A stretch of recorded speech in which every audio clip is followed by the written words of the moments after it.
పోయినేడు ఇస్రోకు మంచి కలిసి వచ్చిందబ్బా. చందమామ మీద దిగాలన్న ఏండ్ల నాటి కల నిజమైంది.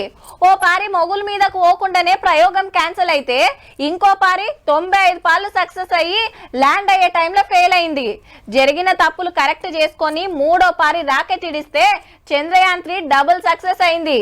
దునియా దేశాలకు సాధ్యం కాని పని మనోళ్ళు చేసిండ్రు. ఇక ఈ ఏడాది ఫస్ట్ నాడే గిట్ల దమ్ము చూపించిండ్రు.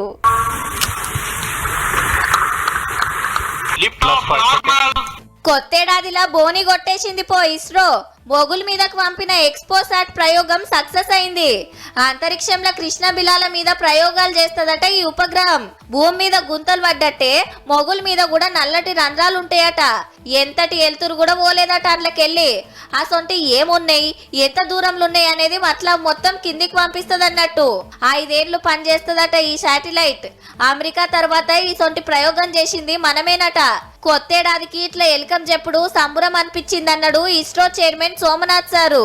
The new year has begun with the launch of PSLV. We have an exciting time ahead. అట్లనే ఓ ఫ్యూయల్ సెల్ ను తీసుకుపోయిందట మీదికి. రేపు మొగుల మీద అంతరిక్ష కేంద్రం గడటానికి మస్తు ఆశలైతదట. అంతా అనుకున్నట్టే జరిగి ఆడ అంతరిక్ష కేంద్రం గడితే దానికి కావాల్సిన కరెంట్ మొత్తం ఈ ఫ్యూయల్ సెల్ కెళ్లే సప్లై అవుతదట. వచ్చే 10 ఏళ్లల్లా గీ పని ముంగట్కి తీసుకుపోవాలని గట్టి పట్టు మీద ఉన్నారు మనోళ్ళు. ఇస్రోకు ఈ ఏడాది ఇంకింత కలిసి రావాలని కోరుకుంటా, ఇంకిన్ని ప్రయోగాలు సక్సెస్ కావాలని కోరుకుంటా సైంటిస్టులందరికీ ఆల్ ది బెస్ట్.